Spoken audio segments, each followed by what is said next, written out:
कई बार ये सवाल आपके मन में खड़ा होता होगा, सब में भगवान है तो फिर कोई बुरा क्यों करता है, बुरा क्यों सोचता है? तो सुनो, ईश्वर सब में है,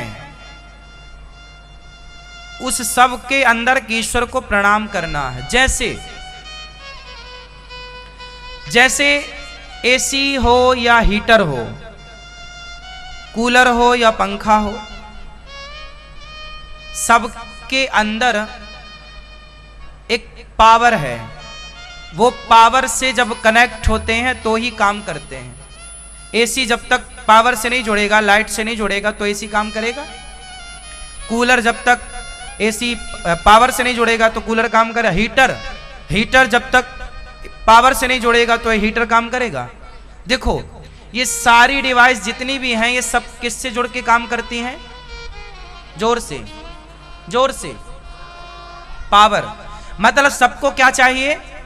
पावर। तो जो हमारे भीतर पावर है, देखने का पावर, सुनने का पावर, चलने का पावर, बोलने का पावर, उस पावर के रूप में सबके भीतर परमात्मा है। सबके भीतर क्या है? अब आगे चलते हैं। जिस पावर से एसी चलती है उसी पावर से हीटर भी चलता है, हाँ या ना? एसी कमरे को ठंडा करती है और हीटर कमरे को,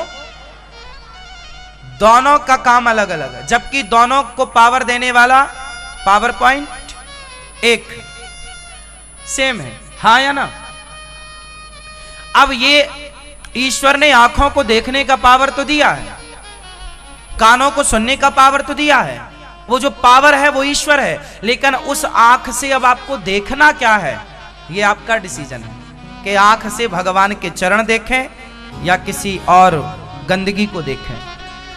कान से भगवान की कथा सुने या निंदा चुगली सुने। ईश्वर ने सुनने का पावर दिया है, अब क्या सुनना है ये डिसीजन आपका है।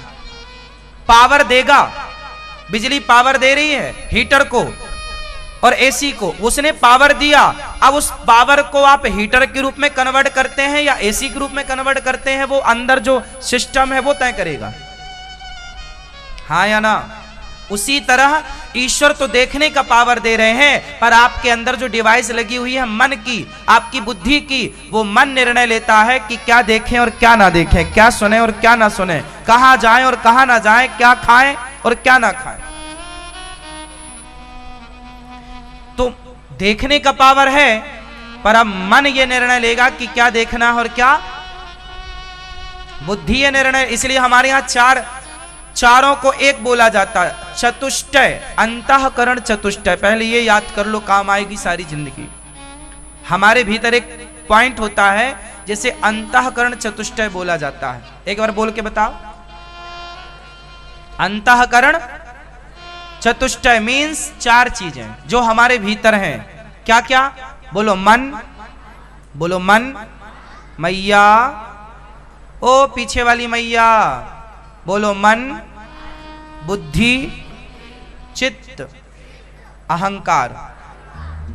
ये चार हैं तो चारों की व्याख्या भी अलग है, चारों के काम भी अलग हैं, पर ये चारों का एक समूह, चारों एक है। जैसे आपके घर में जहां आप चार्जर फंसाते हैं, प्लग होता है ना, उस प्लग में छेद कितने होते हैं? है ना? 5 छेद होते हैं उसमें, लेकिन जो आप डिवाइस उसमें यूज करते हैं उसमें कितने पॉइंट होते हैं? 3। उसमें कितने होते हैं? 3 है। 3 पर 3 है तो सही, पर है एक, क्योंकि उन तीनों के मिलके अंदर जो फिर करंट आगे जाएगा वो एक जाएगा, हाँ या ना? तीनों को फिर एक करंट तो एक ही है ना, करंट तो 3 नहीं है। व्यवस्था में तार 3 है, फेस 3 होते हैं, फेस 1, फेस 2, फेस 3, पर तीनों मिलकर काम एक ही तो कर रहे हैं, हाँ या ना?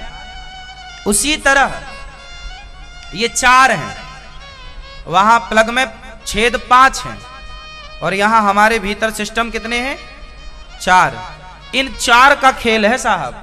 ये 4 समझ में आ गए तो बहुत सारी उलझन सुलझ जाएगी, सारी गुत्थी खत्म। ये चार को मैं आज समझा दूं आपको यदि फुर्सत हो तो। किस किस को समझना है ये चार? मैया आप ना समझोगी मेरी मां। चार, पहला है मन। पूरा खेल किसका? मन का। दुख की जड़ कौन? सुख की जड़ कौन? मन। तो मन है मालिक, मन है, लोग नहीं बोलते ये तो अपने मन का मालिक है, ये तो अपने मन का करता है, करती है, मन का मालिक है, मन की मालकिन है, मीन्स मन माना। तो मन है राजा, इसलिए इस राजा को कंट्रोल में करना है। मन क्या करता है? यह वस्तु पड़ी है। अब देखो मन का खेल क्या है, मैं आपको आपके शरीर के फंक्शन समझा रहा हूं। कंप्यूटर तो आप समझते हैं, ईश्वर ने जो कंप्यूटर बनाया उस कंप्यूटर का नाम है मनुष्य। ईश्वर ने जो कंप्यूटर बनाया उसका नाम क्या है? आप कौन है? ईश्वर के बनाए एक कंप्यूटर है, जिसके अंदर सिस्टम क्या क्या है वो आपको ही नहीं पता। इसका ब्रेक कहां है, एक्सीलेटर कहां है, कैसे से कंट्रोल करना है, कैसे फ्लो में आगे बढ़ाना है, आपको ज्ञान हो जाए तो आप ऋषि हो जाएंगे।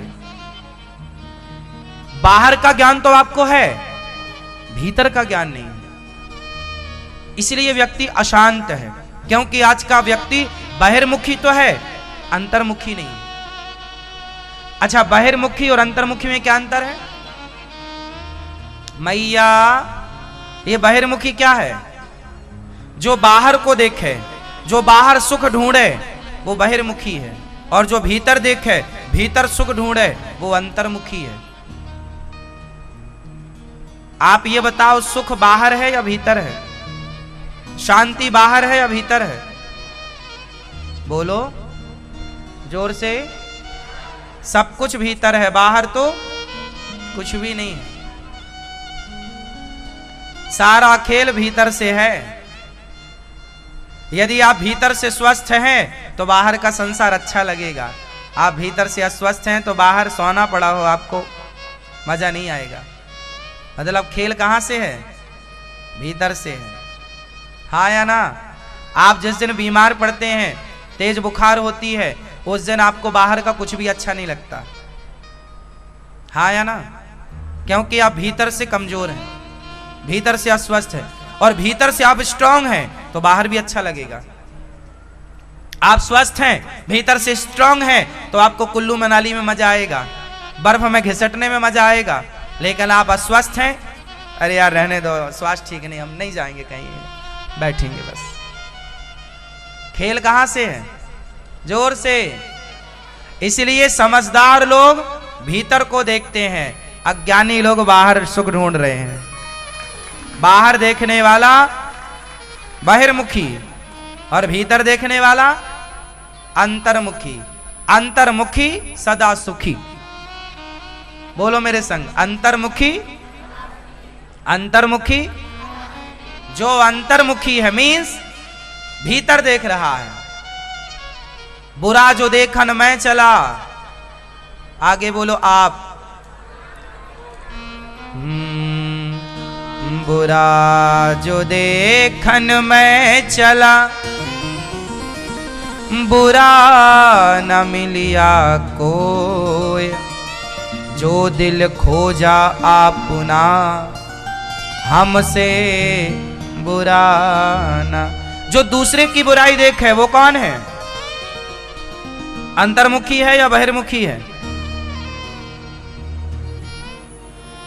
सुनो, जो दूसरों की बुराई देखे वो कौन? अंतर्मुखी या बहिर्मुखी? कौन? वो बहिर्मुखी है। जो दूसरों की बुराई देखे, दूसरों की कमियां देखे वो बहिर्मुखी, और जो स्वयं की बुराई देखे, स्वयं की कमियां देखकर उसे ठीक करे वो अंतर्मुखी है।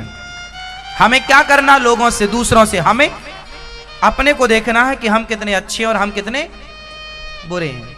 हमें आप कितने बुरे हैं, हमें आपकी बुराई देखनी ही नहीं, हमें तो आपकी, आप वृंदावन आए हैं, आप लोग बहुत अच्छे हैं, हमें आपकी अच्छाई देखनी है।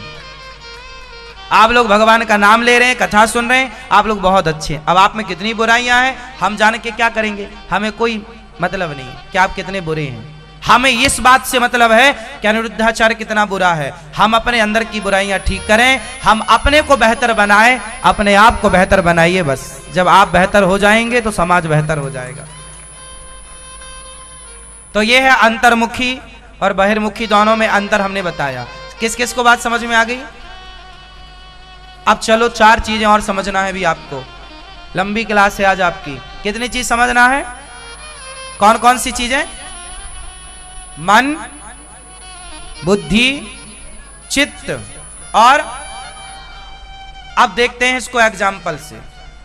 ये वस्तु है, माना कि सड़क में एक वस्तु आपको पड़ी मिली, माना कि 100 रुपए आपको रास्ते में पड़े हुए मिले, माना कि ये 100 रुपए हैं, चलो ये 100 ही रख लेते हैं। ये रास्ते में 100 रुपए पड़े हैं, माना कि फॉर एग्जाम्पल। अब आंखों ने देखा रास्ते में 100 रुपए पड़े हैं, मन बोलता है उठा लें, मन बोलता है उठा लें, मन बोलता है नहीं नहीं नहीं उठाएं, किसी का गिरा होगा, जिसका गिरा होगा वो परेशान होगा। एक मन करता है उठा लें और एक मन करता है ना उठाएं।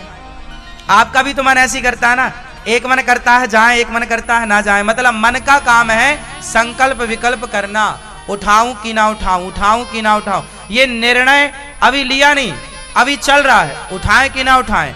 ये किसका काम है? जोर से। मन कभी डिसीजन नहीं देता, याद रखिएगा, मन कभी निर्णय नहीं देता। उठाऊं 100 रुपए या ना उठाऊं, उठाऊं ना उठाऊं, करूं ना करूं, खाऊं ना खाऊं, जाऊं ना जाऊं, सोऊं ना सोऊं, ये मन का काम है। बात समझ में आ रही है मैया? समझ में आ रही है? क्या मन का काम क्या है? नहीं सुना आपने? नहीं सुना? सुन लो मेरी मां, मन का काम है केवल संकल्प विकल्प करना।